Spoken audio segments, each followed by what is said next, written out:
Assalamualaikum warahmatullahi wabarakatuh. Pemirsa dan anak-anak budiman, baik, kali ini saya akan menyampaikan materi pendidikan agama Islam dan budi pekerti yang disusun oleh Bapak Misbahuddin, Sarjana Agama, Guru SMP Negeri 1 Pekanbaru, dan saya selaku yang menyampaikannya yaitu Bapak Mukhlis, Sarjana Agama, Guru SMP IT Al-Pitiah Pekanbaru. Baik, berikutnya kita akan membahas tentang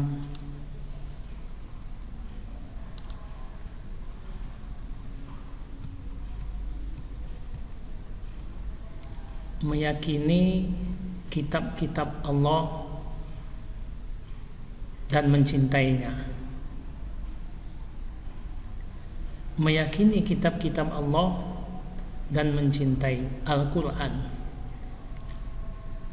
Pengertian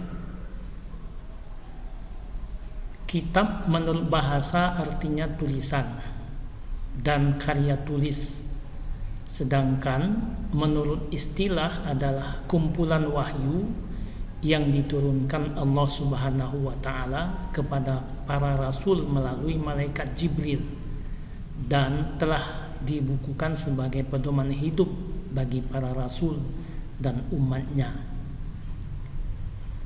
Kemudian yang kedua, pengertian beriman kepada kitab-kitab Allah, artinya percaya dan yakin dengan sepenuh hati bahwa Allah Subhanahu wa Ta'ala telah menurunkan kitab-kitabnya kepada para rasulnya. Mengapa kitab-kitab Allah diturunkan merupakan anugerah bagi manusia? Tentu yang pertama, manusia dikarunia akal dan pikiran sehingga dapat mengkaji ilmu pengetahuan yang ada di dalamnya.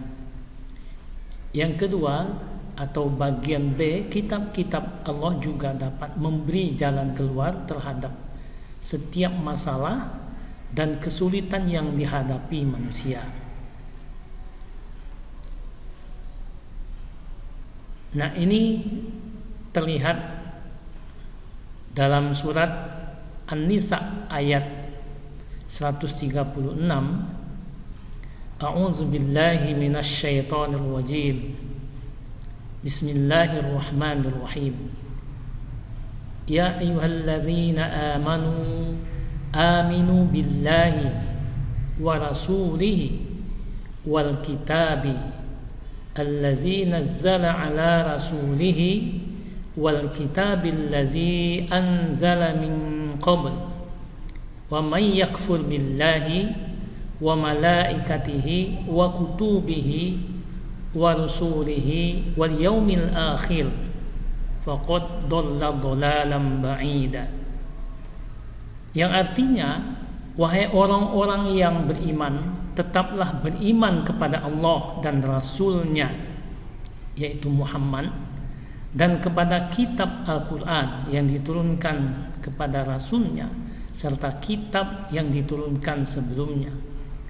Barang siapa ingkar kepada Allah, malaikat-malaikatnya, kitab-kitabnya, rasul-rasulnya, dan hari kemudian, maka sungguh orang itu telah tersesat sangat jauh.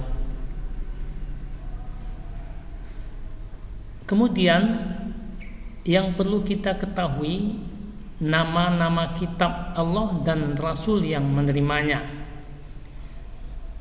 Pertama, Taurat diturunkan kepada Nabi Musa alaihi salam pada abad ke-12 sebelum Masehi. Yang kedua, Zabur diturunkan kepada Nabi Daud alaihi salam pada abad ke-10 sebelum Masehi.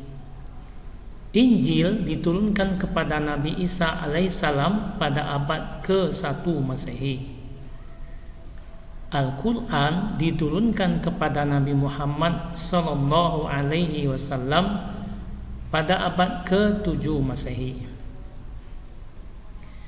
Adapun isi kandungan kitab-kitab tersebut diantaranya seperti kitab Taurat berisi tentang satu, perintah mengesahkan Allah Subhanahu wa Ta'ala. Yang kedua, larangan menyembah patung atau berhala. Dan yang ketiga, larangan menyebut nama Allah dengan sia-sia. Yang keempat, perintah mensucikan hari Sabtu. 5. Perintah menghormati orang tua. 6. Larangan membunuh sesama manusia. 7. Larangan berbuat zina. 8. Larangan mencuri. 9. Larangan menjadi saksi palsu. 10. Larangan mengambil hak orang lain. Adapun isi kandungan kitab Zabur, pertama, kumpulan puji-pujian. Yang kedua, doa. Yang ketiga, zikir. Dan yang keempat, nasihat. Yang kelima, hikmah. Sedangkan isi kandungan kitab Injil, secara umum kitab Injil berisi tentang, pertama, perintah untuk kembali mengesahkan Allah Subhanahu wa Ta'ala. Yang kedua, membenarkan keberadaan kitab Taurat. Yang ketiga atau C, menghapus beberapa hukum dalam kitab Taurat yang tidak lagi sesuai dengan perkembangan zaman. Yang kemudian yang D, menjelaskan bahwa kelak akan datang kembali Rasul setelah Nabi Isa alaihissalam, yaitu Nabi Muhammad sallallahu alaihi wasallam. Penjelasan ini juga terdapat dalam kitab Taurat.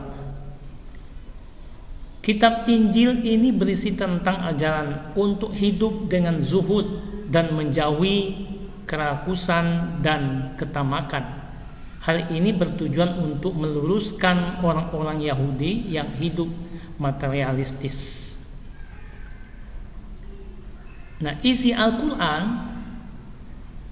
yang pertama tentang akidah atau keyakinan, yaitu hal-hal yang memberikan berkaitan dengan keyakinan seperti mengesahkan Allah dan meyakini malaikat-malaikat Allah Subhanahu wa Ta'ala.